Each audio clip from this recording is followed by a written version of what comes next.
Hello everyone. मैं मिथुन सिंह स्वागत करता हूं आप सभी का। आशा करता हूं आप सभी बहुत अच्छे होंगे। मैं सोच रहा था सिलेबस की एक वीडियो बनाई जाए और उसमें जो भी सवाल आप लोगों के थे उसका भी जवाब दिया जाए। और ख़ास करके ये जो कुछ बहुत ही अच्छे किस्म के पढ़ने वाले लोग हैं जिन्होंने बहुत ही मेहनत करके आईएएस वाला एग्ज़ाम निकाला था, उनके बहुत सारे कमेंट आ रहे थे, ये बहुत फुदक रहे थे। मुझे याद आया कि बरसात का भी समय है तो कुछ लोग तो फुदकेंगे ही। खैर, जेटेड सिलेबस के बारे में ही बात करेंगे कि ये सिलेबस क्या है, इसका सॉल्यूशन क्या है, क्या ये सिलेबस रहने वाला है।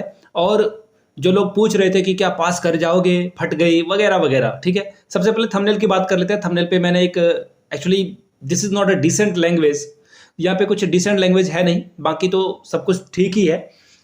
लेकिन ये लैंग्वेज लिखा क्यों गया है इसके बारे में भी थोड़ा सा समझ लो ना, कि ये क्यों मैंने लिख दिया यहाँ पे।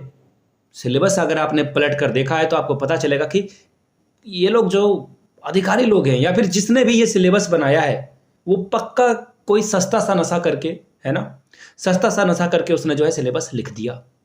इसे ना ऑनर्स पेपर का पता है कि ऑनर्स पेपर क्या होता है, या फिर पात्रता परीक्षा में कैसे क्वेश्चन पूछे जाते हैं, इसे कुछ पता नहीं है।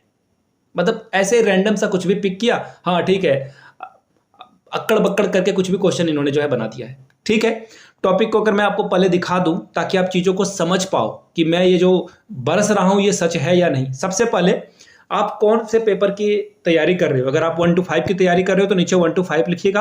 अगर आप 6 to 8 की तैयारी कर रहे हो तो 6 to 8 लिखिएगा। ठीक है, चलिए अब मैं आपको यहां से दिखा देता हूं। ये देखो, सबसे पहले लैंग्वेज 1 आपका जो हिंदी का होगा 15 मार्क्स का, वो यहां से पूछा जाएगा।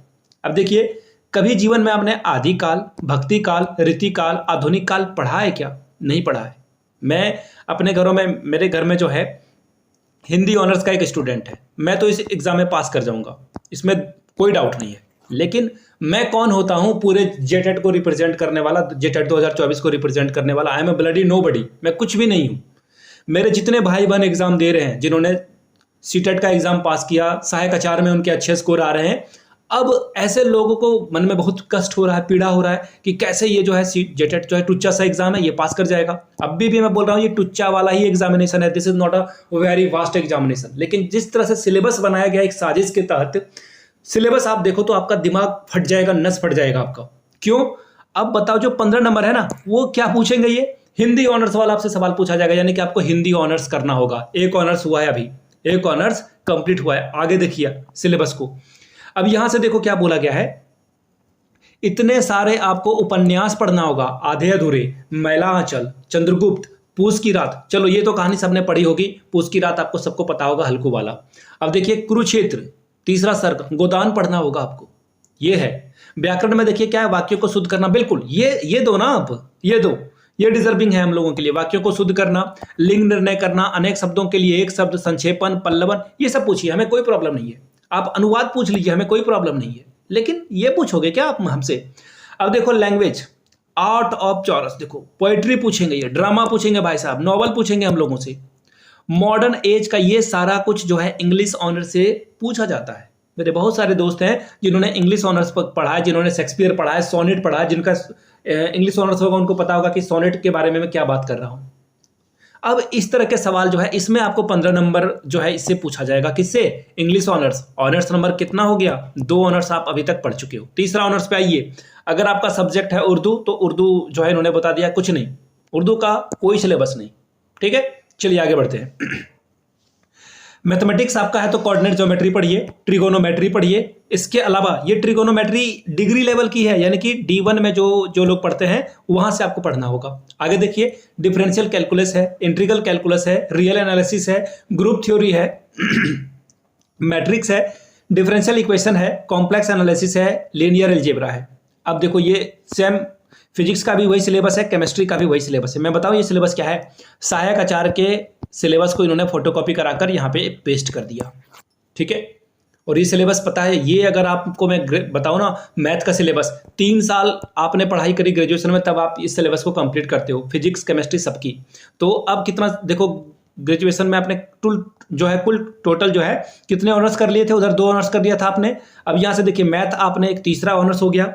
अब साइंस में फिजिक्स केमिस्ट्री, बॉटनी, जूलॉजी भी पढ़ना होगा आपको। देखिए 6 to 8 में बॉटनी जो है और जूलॉजी भी, ये भी दोनों सवाल पूछे जाते हैं।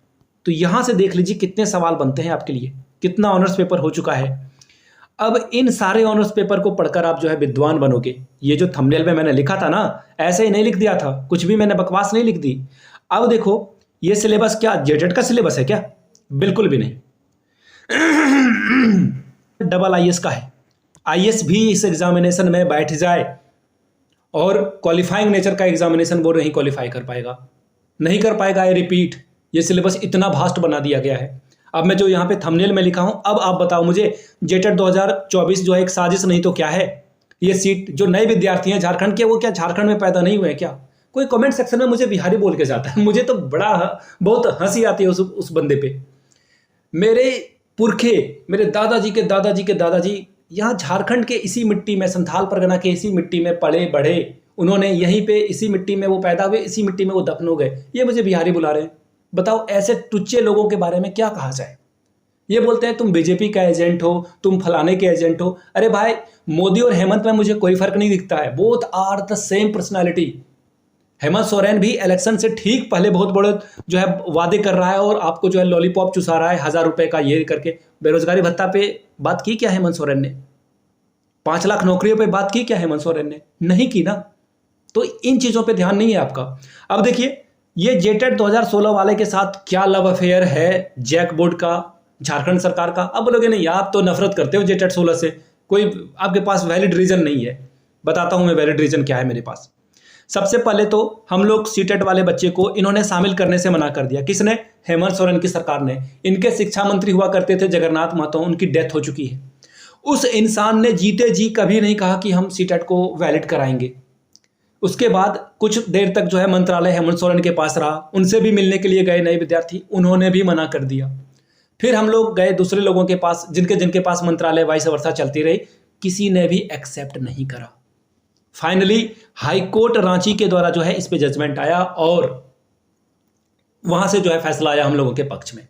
अब देखिए, अब हम लोगों ने जेटेट की परीक्षा जो है हम लोग को पास कर जाते ना। ये एग्जाम तो टुच्चा सा एग्जाम होता है, लेकिन कहा कि रुको भाई सब्र करो, अभी तुम्हें डबल आईएएस बनाएंगे हम। डबल ट्रिपल कौन सा आईएएस बनाएंगे, आई रियली डोंट नो। और एक और बात है, इसमें जीके भी पूछा जाएगा। ये तो देखो मैं बताना ही भूल गया।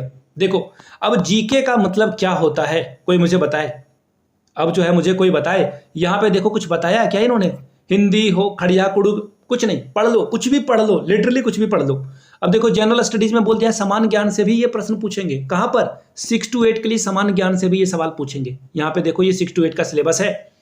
अब मुझे बताइए मैं क्यों ना बरसूं इन लोगों पे।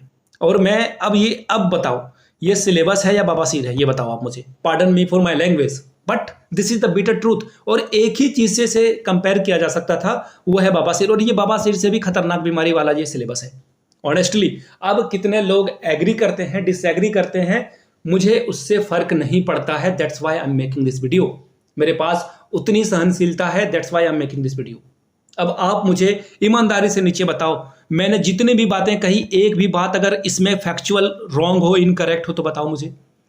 एग्री करते हो आप मेरी बात से तो नीचे कमेंट करके एग्री लिखिएगा। अगर आप मेरी बात से डिसएग्री करते हो तो नीचे डिसएग्री लिखिएगा। मुझे पता है ये जेटेट 16 वाले तो यहाँ पे आएंगे और किलबिला जाएंगे, वो किलबिला जाएंगे, मुझे पता है। बट डोंट वरी, हमें क्या। अब देखो बहुत सारे लोग ना ये नीचे कमेंट सेक्शन में बताते हैं मैंने जेटेट पास किया है, मैंने सीटेट भी पास कर लिया। तो क्या कर लिया भाई? Both exam the same thing. JTET का एग्जामिनेशन और सीटेट का एग्जामिनेशन पास कर लेने से किसी को जॉब नहीं मिलती है। पूरे भारत घूम के आ जाइए आप, बगल में बिहार चले जाइए, वहाँ पे अगर आपको 9-10 बनना है तो वहाँ स्टेट की भी परीक्षा होती है। तो ये एलिजिबिलिटी टेस्ट है, पात्रता मात्र की परीक्षा होती है कि आप योग्य हो या नहीं शिक्षक बनने के लायक भी हो या नहीं। आप शिक्षक बनने के लायक हो जाते हो तो फिर आपके अंदर कंपटीशन जो है कराया जाएगा और उसमें सर्वश्रेष्ठ विद्यार्थियों को चुना जाएगा, तब जो है आपका सिलेक्शन होगा। तो ये आपने, बहुत सारे लोग कमेंट करते हैं मैंने 7 बार सीटेट किया है, तो तुमसे बड़ा बेवकूफ इस धरती पर है।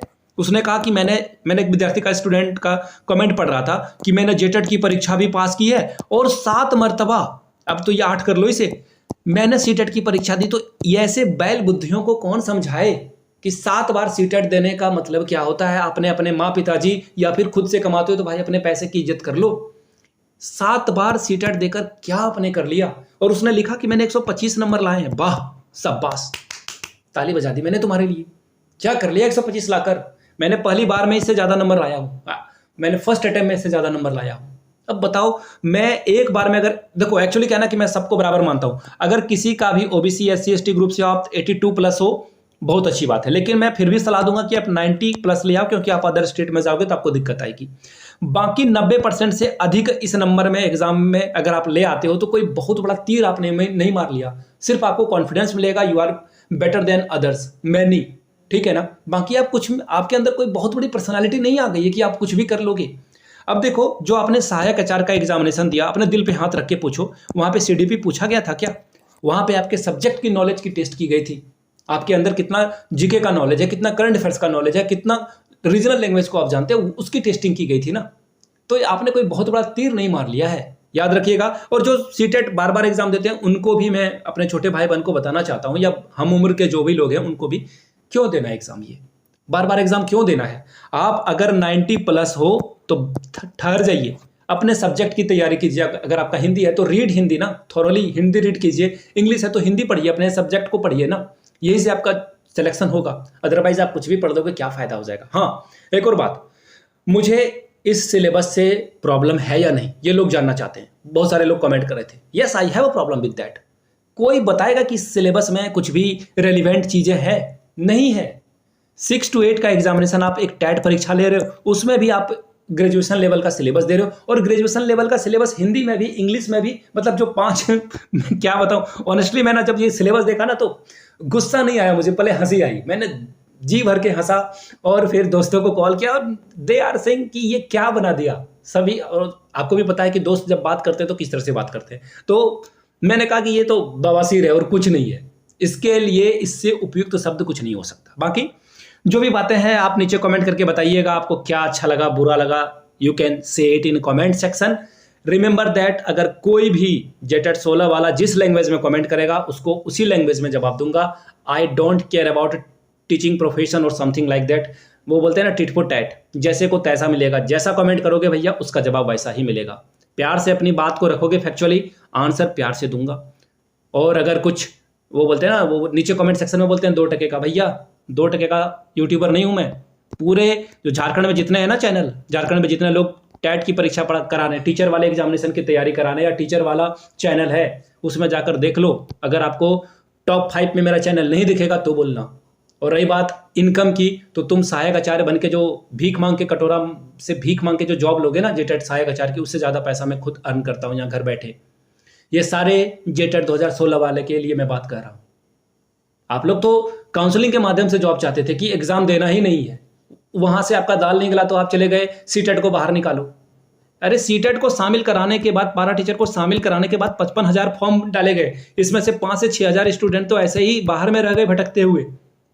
उसके बाद भी तुम्हें डर लग रहा है तो खैर जो भी है, खेलिए सुप्रीम कोर्ट, भगवान आपको सदमति दे। मैं तो चाहता हूं, मैं ऑनेस्टली बता रहा हूं, मैं इन लोगों से इतना अजीज आ गया हूं, मैं चाहता हूं कि ये कोर्ट केस ना 3-4 साल चले, तब इन्हें पता चलेगा ये कोर्ट खेलना किसे कहते हैं। अगर 3 सितंबर को हमारे फेवर में रिजल्ट नहीं भी आता है ना, या फिर आगे डेट बढ़ता है तो फिर अच्छी बात है, नहीं भी आता है तो हम लोग डबल बेंच जाएंगे, और भी रिव्यू पिटीशन है, देयर आर मेनी थिंग्स। वो बोलते हैं ना कि अगर किसी मामले को अटका कर रखना है तो सुप्रीम कोर्ट हो या कहीं भी हो, अटकाने का बहुत सारा रास्ता है। तो खैर उस पर बाद में कभी बात की जाएगी। तो फिलहाल के लिए इतना ही।